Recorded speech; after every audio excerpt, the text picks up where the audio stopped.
other creators. This was a software written by one person, Pikachu, and he basically made it really, really easy and simple to create animated dancing videos using some 3D models he provided. And then in addition, he also provided lots of other, capabilities to add in other models. So now you have models for all different Vocaloids, as well as characters from other shows and games. So I'm going to show you a little demo of some of the features of the software. Previously, the video you saw earlier that was made, the Miku Miku Nishikaguru with a lot of dancing models, that was made using Miku Miku dance figures. So this video is a short demonstration of what you can do with the software made by the writer of the software himself. So you have the main animation window in the middle, and then you have various different components that you can move. And this specifically is a video of using a Connect to import the data into the software. So the top right is his Connect image that's being translated into the Miku software.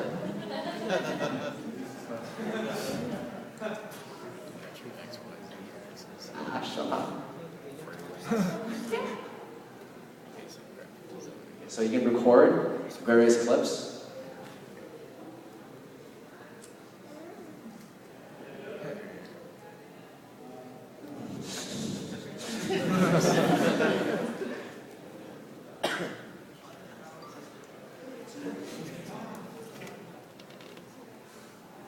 So that's him going up to the computer and messing around with the program.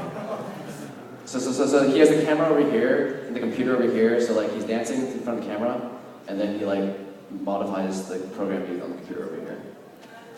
So this is a playback recording he just made.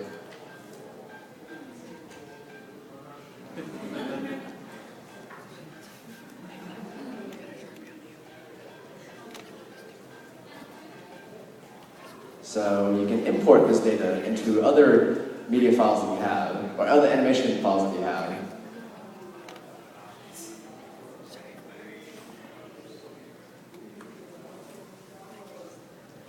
I'm sorry, I don't think there's music. It's still really good.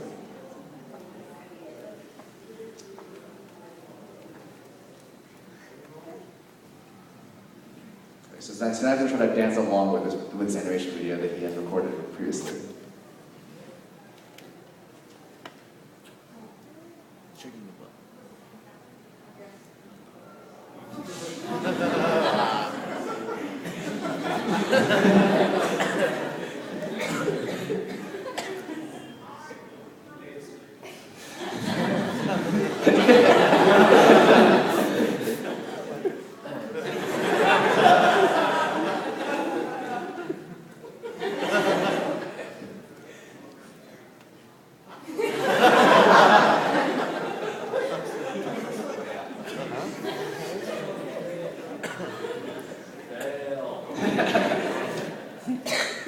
This is recorded, you can now play the game.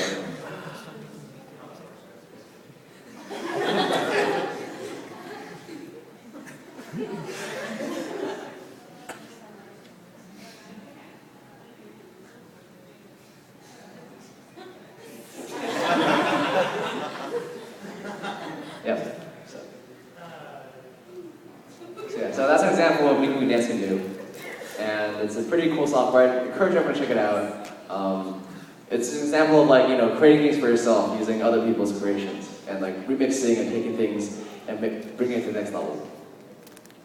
So people, are not satisfied with just the Vocaloids that the companies have made. They've also gone and made their own Vocaloids with their own backstories and their own characteristics, like Hakuyoane or Hirakita. Miku Hatsune, as you probably saw from Polka, is where she got her start from. She's the leek holding Miku, Chibi Miku.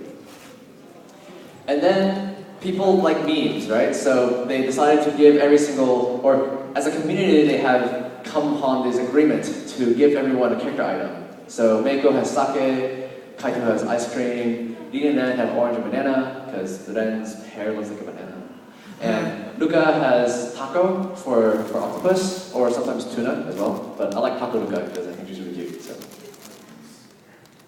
And then, so all these fans have created their own, fan Vocaloids and fan memes and stuff, and the companies have taking notice, like, oh, this is a pretty active community. This is a very eager and high energy group. We should probably, help encourage this and, bring some commercial muscle power to this scene. So, Peer Pro is short for peer production. It is a website by Crypto Future Media, and it is really what allows all this fan sharing to happen. Because Miku is a character designed by Kay. Kay is an artist, he designed it, he drew the character, and he owns the copyright, or Crypto Future Media owns the copyright to this image. So they could, well within their rights to, if you take this image and you go sell it for money, online on a book cover or on a CD album, they could sue you for using their image. Like, this is their IP, intellectual property. But they don't do that. If you upload your image on the Peer Pro and go work with the Peer Pro license, then you can totally make images using Hatsune Miku and other Vocaloids that they make and use it to sell your work. And so they really appreciate and encourage and admire the fan community for all the energy that they've shown. And they reward them by allowing them to take their image and to share it and sell it and make money off of it. In addition, the website also takes submissions for various commercial products, like the Project Diva games. They have various pieces of art in them, and that was through the Peer Pro website. That's where the art came from. And then to further enable, fan producers to sell stuff, they founded a music label called Guarantee, and it is basically a way for Vocaloid artists who don't, have a contract with Sony or some big music company to, sell their work through this website. And it has international sales, so you can buy this from the US, and the artists will own the copyrights to all the songs they make for themselves. So it's really appreciative and a rewarding gesture to the fan community for creating so much music using this software.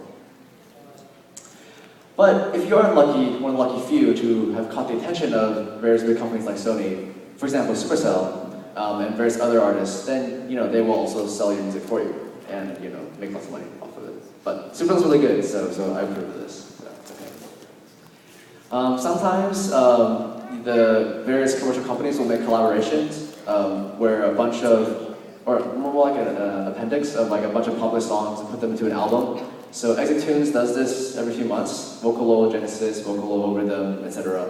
And some of these have become really popular and have ranked #1 best-selling albums in Japan. So Vocaloid is becoming almost mainstream in Japan now in terms of music.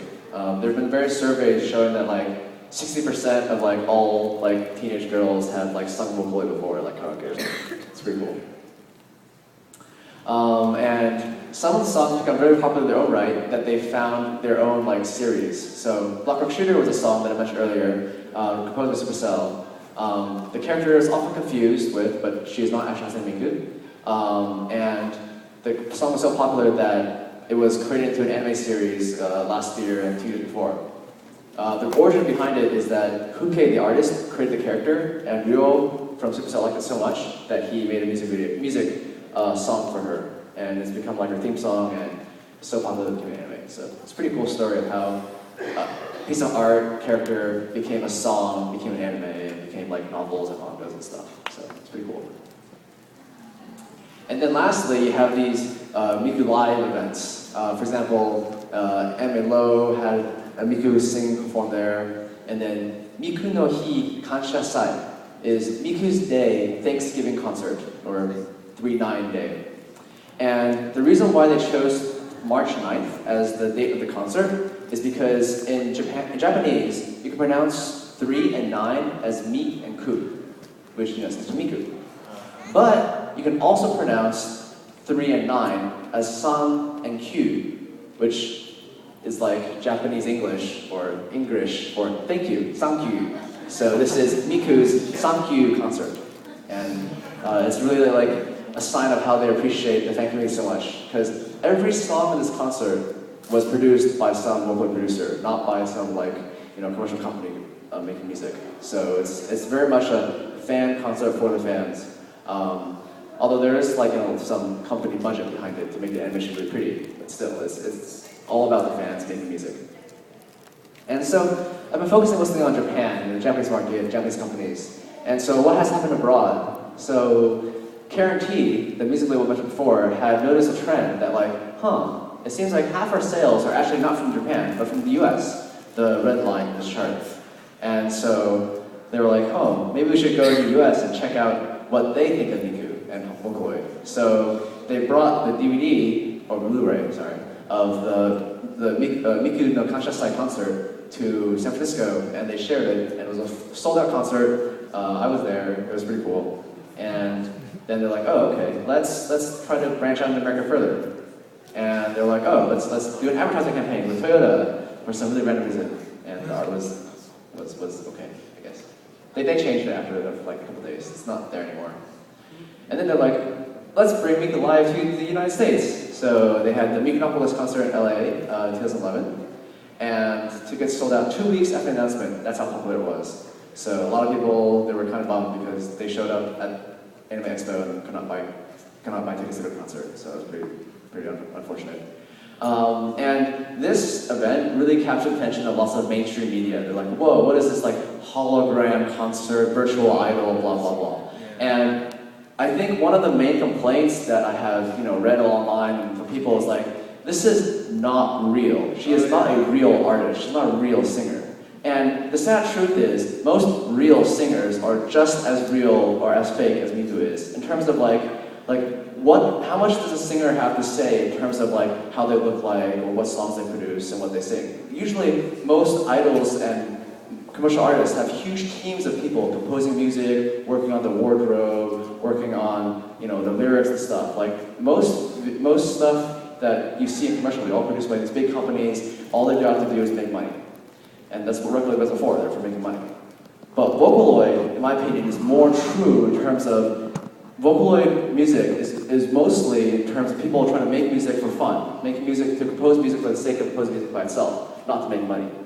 And whereas the concert might have had pretty high ticket prices because it was pretty expensive, the music behind it was all about people making music for the fun of making music. And I think that's what's really admirable with Vocaloid as compared to like various commercial music labels these days. So, in the spirit of this, you can now go on iTunes and go support your favorite music artists. Quite a few of them have now brought over their music to the American iTunes store, so you can find lots of vocal music in iTunes these days. And I touched on this before, but Vocaloid has also served as like stepping stone for many artists to break into the commercial market. So KZ Livetune has now composed, after he composed vocal music, he composed various anime OPs such as Irony sung by Claris, the opening for Orimo, as well as the second opening this season. Supercell, like I mentioned before, Nagi was the vocalist for Supercell for a while. She sang Kimi no Shinai Monogatari from Monogatari, and now Yanagi Nagi has her own separate act, her solo act, where she sings without Supercell. Nowadays, Supercell and Egoist have sung various songs for Guilty Crown, Psychopaths, and a few other anime shows. Tokupi has helped produce Oath Sign for Fate Zero. Wawaka made a song for Monica. And Kiko, who was another Utate Mita, was actually made into his own Vocaloid, Utatane Kiko. So that was pretty impressive how Utate Mita, who was a really popular singer, became made into Vocaloid. It's kind of like weird. And he was also featured in various various EDs, such as Tegami Bashi Reverse's ED. So people who are really talented and maybe couldn't make it to the audition that the company's hosting, they make their names known through various websites like Nindoga and through tools like Vocaloid. So I think it's really impressive that Vocaloid has enabled so much mobility in the music economy, the music ecosystem.